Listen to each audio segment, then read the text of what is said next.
Gate ಬಿದ್ದು 10 ವರ್ಷದ ಬಾಲಕ ಮೃತಪಟ್ಟಿದ್ದಂತಹ ಘಟನೆ ಬಿಬಿಎಂಪಿ ಆಟದ ಮೈದಾನದಲ್ಲಿ ನಡೆದಿತ್ತು.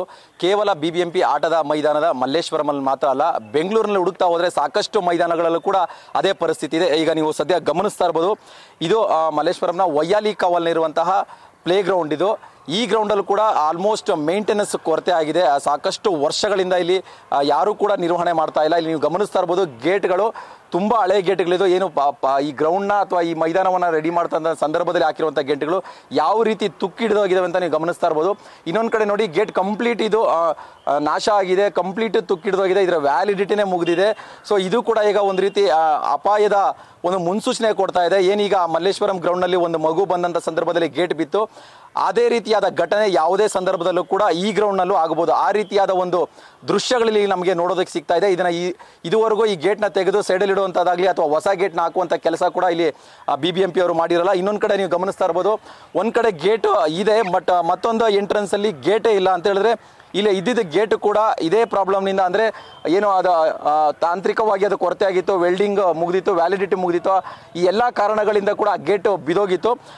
ಇಷ್ಟು ದಿನ ಗೇಟ್ ಇಲ್ಲೇ ಬಿದ್ದಿತ್ತು. ಆದರೆ ನಿನ್ನೆ ನಡೆದಂತಹ ಘಟನೆಯಿಂದ ಎಚ್ಚೆತ್ಕೊಂಡಂತಹ ಒಂದಿಷ್ಟು ಇಲ್ಲಿ ಸ್ಥಳೀಯರು ಆ ಗೇಟ್ನ ತೆಗೆದು ಆ ಸೈಡಲ್ಲಿ ಇಟ್ಟಿರುವಂತಹ ಕೆಲಸವನ್ನು, ಅಂದರೆ ಪಕ್ಕಕ್ಕೆ ತಿಟ್ಟುವಂಥ ಕೆಲಸವನ್ನು ಮಾಡಿದ್ದಾರೆ ಅಂತ ಹೇಳಿದ್ರೆ ಯಾವುದೇ ರೀತಿಯ ಒಂದು ಅಪಾಯ ಆಗ್ಬಾರ್ದು. ಯಾಕಂದರೆ ಈ ಗ್ರೌಂಡಲ್ಲಿ ಸಾಕಷ್ಟು ಮಕ್ಕಳು ಬರ್ತಾ ಇರ್ತಾರೆ, ಬೆಳಗ್ಗೆ ಸಂಜೆ ಆಟ ಆಡೋದಕ್ಕೆ ಬರ್ತಾ ಇರ್ತಾರೆ. ಸೊ ಆ ಸಂದರ್ಭದಲ್ಲಿ ಯಾರಿಗೆ ಕೂಡ ಅಪಾಯ ಆಗ್ಬಾರ್ದು ಅನ್ನೋ ಕಾರಣದಿಂದ ಆ ಗೇಟ್ನ ಕೆಳಗಡೆ ಬಿದ್ದಿರುವಂಥ ಗೇಟ್ನ ತೆಗೆದುಕೊಂಡ್ಬಂದು ಸೈಡಲ್ಲಿ ಇಟ್ಟಿರುವಂಥ ಕೆಲಸ ಕೂಡ ಇಲ್ಲಿ ಆಗಿರುವಂಥದ್ದು.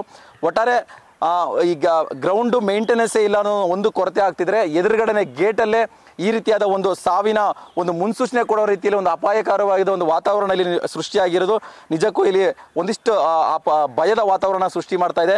ನಮ್ಮ ಜೊತೆ ಈಗ ಇಲ್ಲೊಬ್ರು ಸ್ಥಳೀಯರಿದ್ದಾರೆ, ಜೊತೆಲಿ ಪ್ರತಿನಿತ್ಯ ಈ ಗ್ರೌಂಡಲ್ಲಿ ಅವರು ಒಂದಿಷ್ಟು ಮಕ್ಕಳಿಗೆ ಕೋಚಿಂಗ್ ಕೊಡುವಂಥ ಕೆಲಸ ಕೂಡ ಮಾಡ್ತಾರೆ. ಸರ್, ಯಾವಾಗ ಕಿತ್ತೋಯ್ತು ಈ ಗೇಟು? ಆ ಗೇಟ್ ಮೇಂಟೆನೆನ್ಸ್ ನೋಡಿದ್ರೆ ಕಂಪ್ಲೀಟ್ ತುಕ್ಕಿಡ್ದು ಹೋಗಿದೆ. ಇದ್ರ ಬಗ್ಗೆ ಯಾರೂ ಗಮನ ಕೂಡ ಕೊಡಲಿಲ್ಲ. ಯಾರು ಗಮನನೇ ಕೊಡೋದಿಲ್ಲ, ಯಾರು ಬರೋದು ಇಲ್ಲ ಈ ಕಡೆ. ನಾನಿಲ್ಲಿ 24 ಅವರ್ಸ್ ಕೋಚಿಂಗ್ ಕೊಡಬೇಕು ಮಕ್ಕಳಿಗೆ. ನೋಡಿ ಗೇಟ್ ನೋಡಿ, ರಸ್ಟ್ ಹಿಡ್ದು 1 ತಿಂಗಳಾಯ್ತು. ಅದು ಅಲ್ಲಿತ್ತು ಮೇಲ್ಗಡೆ ಕಟ್ಟಾಗಿ ಹಿಂಗಿಕ್ಕಿದ್ರು, ಅದನ್ನು ಎತ್ಕೊಂಬಂದು ಇಲ್ಲಿ ಇಕ್ಕಿದ್ದಾರೆ. ಇವಾಗ ಈ ರಸ್ಟ್ ಹಿಡ್ದು ಗೇಟ್, ಒಂದು ಮಗು ಸತ್ಯ ಹೋಗ್ಬಿಡ್ತು. ಇದೆಲ್ಲ ನೋಡಿ, ಇದೆಲ್ಲ ಯಾರು ಚೆಕ್ ಮಾಡಲ್ಲ. ಆ ಗೇಟನ್ನು ಅಷ್ಟೇ ಎಲ್ಲ ರಸ್ಟ್ ಹಿಡ್ದಿದೆ, ಕಂಪ್ಲೀಟ್ ಹೋಗಿದೆ. ಸುತ್ತ ಆ ಕಡೆ ಈ ಕಡೆ ಎಲ್ಲ ಫೆನ್ಸು ಎಲ್ಲ ಹೋಗ್ಬಿಟ್ಟೈತೆ. ನಾಯಿ ಬೆಕ್ಕು ಏನೇನು ಸತ್ತೋಗ್ತದೆ ಎಲ್ಲ ಎತ್ತಿ ಆ ಕಡೆ ಹಾಕ್ತಾರೆ. ಈ ಗ್ರೌಂಡಲ್ಲಿ ಇದಲ್ಲ, ಇದೆಲ್ಲ ತೆಗೆದುಬಿಟ್ಟವ್ರು. ಪ್ಲೇಯರ್ಸ್ ಒಳಗಡೆ ಹೋಗಿ ಬಾಲ್ ಬಿದ್ದೋಗ್ಬಿಡ್ತದೆ. ಅದ್ರೊಳಗಡೆ ಎಲ್ಲ ಗಲೀಜು ನೀರು ಒಳಗಡೆ. ಅದರೊಳಗಡೆ ಬಾಲ್ ಎತ್ತಿ ನೋಡಿ, ಪ್ಲೇಯರ್ಸ್ಗಳು ಆಡೋಕ್ಕಾಗಲ್ಲ. Main football is the main game ಇಲ್ಲಿ ಇರೋದು. ಯಾರು ಬರ್ತಾ ಇಲ್ಲ ನೋಡಿ, ಇವ್ರು ಬೆಳಗ್ಗೆ ಬರ್ತಾರೆ, ಇವ್ರು ಆಡೋದ್ರಿಂದ ಸ್ವಲ್ಪ ಗ್ರೌಂಡ್ ಹಿಂಗಿದೆ. ಮೇಂಟೆನೆನ್ಸೇ ಇಲ್ಲ, ಎಲ್ಲ ಹುಲ್ಲು ಗಲ್ಲು ನೋಡಿ, ಕಲ್ಲುಗಳು ಅಲ್ಲಲ್ಲಿ ಕಸ, ಮೇಲ್ಗಡೆ ಬರೀ ಬೀರ್ ಬಾಟ್ಲು ಬ್ರಾಂದಿ ಬಾಟ್ಲು, ಆ ಕಡೆ ಎಲ್ಲ ಅದೇನೇ ಇರೋದು. ಮೇಂಟೆನೆನ್ಸೇ ಇಲ್ಲ. ಗ್ರೌಂಡ್ ಕಂಪ್ಲೀಟ್ ಡೆಡ್ ಆಗೋಗ್ಬಿಟ್ಟಿದೆ. ಪ್ಲೇಯರ್ಸ್ ಚಿಕ್ಕ ಮಕ್ಕಳು ಅಂತೂ ಯಾರು ಬರೋಲ್ಲ, ಭಯ ಬೀಳ್ತಾರೆ. ಆ ಕಡೆ ಎಲ್ಲ ಬರೀ ಹಾವುಗಳು, ನಾಗರಾವು ಕೇರಾವು, ಆ ಕಡೆ ಬರೀ ಹಾವುಗಳು ಓಡಾಡ್ತವೆ. ಆ ಕಡೆ ಮಕ್ಕಳಿಗೆಲ್ಲ ಯಾರಿಗೂ ಹೋಗಬೇಡಿ ಅಂತ ಹೇಳ್ಬಿಟ್ಟಿದ್ದು. ಹಂಗೂ ಏನು ಮಾಡ್ತಾರೆ, ಆ ಕಡೆ ಇರೋರು ಮಕ್ಕಳು ಹಿಂಗೆ ಜಂಪ್ ಮಾಡಿ ಬಂದುಬಿಡ್ತಾರೆ. ಗೊತ್ತಾಗಲ್ಲ ಅವರಿಗೆ ಯಾವಾಗ ಕಚ್ಚುತ್ತೆ ಹಾವು ಅಂತ ಗೊತ್ತಿಲ್ಲ. ಆ ಕಡೆ ಫುಲ್ಲು ನಾಗರಾವುಗಳು ಓಡಾಡ್ತವೆ. ಇಲ್ಲಿನೂ ಹಾವುಗಳು ನಾನು ನೋಡಿದ್ದೀನಿ. ಬೆಳಗಿಂದ ಸಾಯಂಕಾಲವರೆಗೂ ಇದೇ ಗ್ರೌಂಡ್ ಸುತ್ತದೆ ನನ್ನ ಕೆಲಸ. ನನಗೆ ಪ್ಲೇಯರ್ಸ್ ಇಂಪ್ರೂವ್ ಆಗಬೇಕು, ಮೇಯ್ನ್ ಸ್ಪೋರ್ಟ್ಸ್ ಇಂಪ್ರೂವ್ ಆಗಬೇಕು. ಅಲ್ಲೆಲ್ಲ ಮೇಲ್ಗಡೆ ಇದೆ ಎಲ್ಲ ಬಾಟ್ಲುಗಳು, ಎಲ್ಲ ಚಪ್ಪರ್ಗಳು, ಎಲ್ಲ ಬಟ್ಟೆಗಳು, ಅದು ಇದು ಗುಡ್ಡೆಗಳು ಮಾಡ್ಕೊಂಡು ಅಲ್ಲಿ ಮಲ್ಕೊಳ್ತಾರೆ. ಎಣ್ಣೆ ಹೊಡೆಯೋದು ಮಲ್ಕೊಳ್ಳೋದು, ಇಲ್ಲಿ ಎಣ್ಣೆ ಹೊಡೆಯೋದು ಮಲ್ಕೊಳ್ಳೋದು. ಇದೇ ಗ್ರೌಂಡು. ನಿಮ್ಮ ಹೆಸರು ಸರ್? ಮೋಹನ್. ಎಸ್, ಅಂದ್ರೆ ಹೇಳಿದ್ರೆ ಒಂದಿಷ್ಟು ಫುಟ್ಬಾಲ್ ಆಟಗಾರರು ರೆಗ್ಯುಲರ್ ಆಗಿ ಈ ಗ್ರೌಂಡಲ್ಲಿ ಆಟ ಆಡ್ತಾ ಇರೋದ ಕಾರಣನೇ ಒಂದಿಷ್ಟು ಮೇಂಟೈನ್ ಆಗಿದೆ. ಆದರೆ ಬಿಬಿಎಂಪಿ ಕಡೆಯಿಂದ ಯಾವುದೇ ಒಂದು ನಿರ್ವಹಣೆ ಇಲ್ಲ, ಒಂದು ಲೈಟಿಂಗ್ ವ್ಯವಸ್ಥೆ ಇಲ್ಲ, ಒಂದು ಸರಿಯಾದ ಗೇಟ್ ವ್ಯವಸ್ಥೆ ಇಲ್ಲ.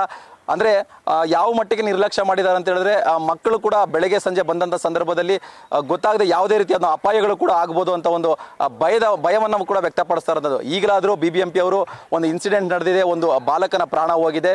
ಈಗಲಾದರೂ ಒಂದಿಷ್ಟು ಗ್ರೌಂಡ್ಗಳಿಗೆ ವಿಸಿಟ್ ಕೊಟ್ಟು ಒಂದಿಷ್ಟು ಏನು ಈ ರೀತಿಯಾದ ಕೆಟ್ಟ ಪರಿಸ್ಥಿತಿ ಇದೆ ಅದನ್ನು ಸರಿಪಡಿಸುವಂಥ ಕೆಲಸವನ್ನು ಮಾಡಬೇಕಾಗಿದೆ. ಕ್ಯಾಮ್ರಾ ಪರ್ಸನ್ ಜೈಸೂರ್ಯ ಜೊತೆ Bharath Krishnappa, news fast. News first, ನಿರ್ಭೀತಿಯಿಂದ ನಿಮ್ಮ ಪರವಾಗಿ.